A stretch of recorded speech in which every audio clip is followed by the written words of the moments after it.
Hello, this is What's Wrong with My Picture, a weekly review of young up and coming artists or artists who are in the beginning of their photography career. And I do these reviews every week, so if you would like to submit your work to be reviewed, please reach out and send it to the email down below in the description of this video. And if you would like to see more inspirational content, more BTS, more tips and tricks on retouching photography, post-production, art direction, and lighting, feel free to support me on Patreon and also subscribe to my YouTube and IGTV channels. So let's take a look at today's artist. Her name is Yana Mostizky. She is a commercial portrait photographer. She does studio and environmental portraits. And the project that she sent me for a review is her lockdown portraits that she did of friends and family, trying to tell their stories, express their feelings during the lockdown, during the coronavirus pandemic situation where they had to stay inside and deal with their new way of living. So let's take a look. So this is the first portrait that we see here on the screen. There's a young woman sitting at the table with her laptop. And the reason why I told you the artist statement about this project is because when we review, when we look at some images, we need to have a context, right? What the artist had in mind, what the portraits were, or any kind of work were, what situation they were created in, and what was the intention. So let's review it from that standpoint. To me, it's already a tricky approach to talk about lockdown and people having to stay at home without actually showing the home setting. I think it's an extra challenge that the artist took upon herself, because showing the studio setting already takes us into a very specific environment. So we can see for photography table, we can see some kind of background, and we can see a studio lighting, right? So we know that is happening in a studio. So that already a challenge of how can you reflect the honest feelings and the you know, how people deal with the situation that they are locked at home, right? When they are actually not shown as being at home. So you kind of need to bypass that initial response from the viewer. Oh, they actually at the studio. And so to me, the only way to bypass that is to create a more of an abstract environment, so you can, hardly tell where it was shot, and more focus on the expression rather than these elements that are, telling to the viewer that there's a studio. So I think the expression here is very strong. I think it really works. And to me, it's a very honest reflection of a person kind of struggling with, what she's dealing with that situation. She's, pulling her headphone out and maybe is looking at someone, but her face expresses some sort of distress, and also her body language, the way her hand is clenched in the fist, and the overall posture, the shoulders. She's clearly in not a very relaxed setting or state of mind right now, and I think that was captured here really well. I don't mind the lighting here being quite hard, very straight in the face, strong shadows, but I mind the shadow going across the background in that way. I think it's quite distracting, and I'd rather see a longer gradient. That way we would also create a more of an abstract environment that doesn't necessarily tell that it's a studio setting, but also it would be just in general more focus on the person's face rather than these other, quite contrasty elements in the back. And the same thing I would say about the laptop. I think it's a quite distracting element. I would take it out. I think the face here tells enough of a story, and I don't think you need an extra prop for this portrait.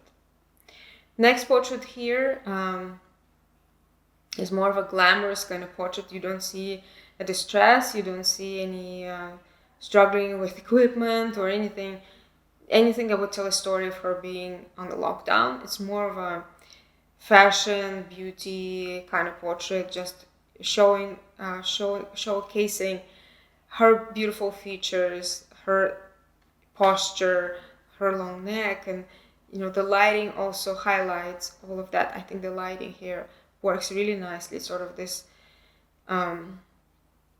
very nostalgic kind of look of those black and white Hollywood portraits where the light is very contrasty, quite hard light source. And I don't see such a strong relation to the Lockdown series, but nevertheless it's a good portrait. On the technical side, I would bring that shadow down. If you have that hard light source, it's always hard to control the shadows, what's happening with the shadows in the background. And what I would suggest is to, first of all, move the subject away from the background.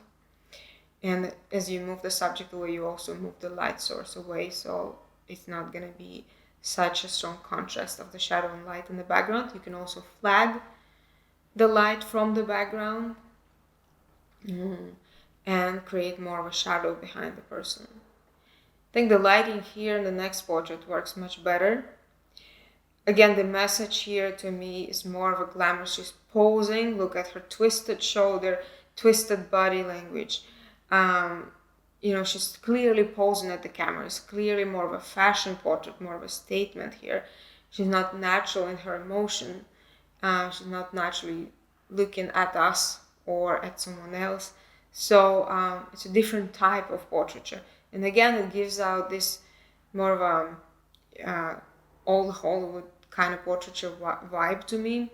So the intention here was, I guess, quite different from the one we started with. Although I really like the lighting here. I think the way the light falls off and there's no clear shadow in the background, there's no distracting element, I think it works much better.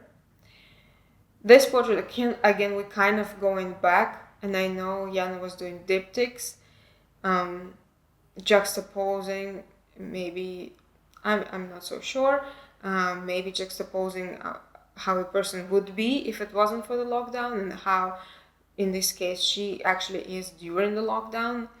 But to me, this is a much stronger message here than here is more confusing what the story is. Here is more of just a fashion portrait. But here I can see the message, and I can see again that stronger point of view, the stronger distress in the face and the mask, and also the body language, the hands, crossed hands. So again, it's more of a stressful position. So I think it works really well. Also, the lighting here works nicely. Black and white, high contrast, totally works. Background also looks nice. So let's take a look at the next one. Actually, let's take a look at both of these portraits.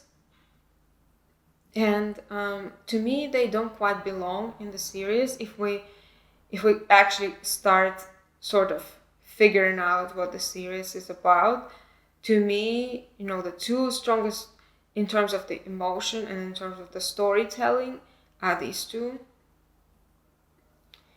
And let's say if these are just in the juxtaposition to them, maybe they have a right to exist. But if we focus on this story about coronavirus, about the lockdown, about the struggle, and you reflect on the subject's feeling about them, being stuck at home or in some sort of confinement, and the environment that they are not used to being for so long. Everyone has a different response, so I'm not saying that every picture should show the stress in the face or a struggle or something like that. It could be someone having fun or relaxing, or everyone deals with that situation in their own way. And I would love to see all these other ways how people are dealing with it, but again, showing the real emotion rather than posing for camera, because then it takes us into a different genre rather than the portraiture and documenting the certain event, in this case coronavirus and lockdown. And these portraits, this particular two, takes us even further away, even more, because they totally look like commercial portraits. So it can be an advertising, selling a product, in this case maybe a cereal or something like that, and they're cool, fun portraits. Like this guy is totally funny, and he's a good actor, and in both of these shots he's acting at the camera, and it's and they're both emotional, but the emotion is quite different. It's not as real, right? It's more of that, I'm posing at the camera and I'm funny and I'm trying to say something to you. He's playful with you, with the photographer, with the viewer, and it could be used for something, like an ad or something like that. But I don't see it belonging with the same series of images where it's trying to explore the real emotion, the real reaction to the situation. So to me, they're not real enough, and also having them in a high key background kind of makes them look like a part of a different series. Technical side, I would say they're very nicely lit. I like the softer light, even though it's still quite contrasty, and I can see that the photographer knew what they were doing, what they were going for with the lighting, with their post-production. So they're very clean and crispy, and so they both look very consistent, and the intention here, like, obviously was thought through from the conception to the end, to the post-production. So the intention here is very clear and very good art direction. So these are quite successful portraits on their own, but not within the same series. So I think Yana as a photographer has a really good potential technically, and as a director, directing her subjects. It's just, I think, the conceptual part and having your idea in the back of your mind, your intention, what you are trying to tell with your photography, having it all the time when you're lighting, when you're setting, when you're adding props or taking away props, when you're directing your subject. You need to keep that idea in mind, that the viewer don't necessarily know the story. And what if they just look at your picture without knowing any background, any explanation, any artist statement? They should ideally be able to tell what the story is about, what this subject is trying to express or feeling, or what are the circumstances. So quite successful work in some ways. It's things to work on. On the other hand, so I hope this review was helpful to Yana and also to you other photographers focusing on commercial and studio portraiture would also be quite helpful. If you'd like to see more of the reviews, you can see all the links of my Instagram and my YouTube channel and my Patreon channel. If you'd like to submit your work, all the details are down below in the description. If you'd like to see more of Yana's work, her website and her Instagram are also in there. Thank you so much for watching.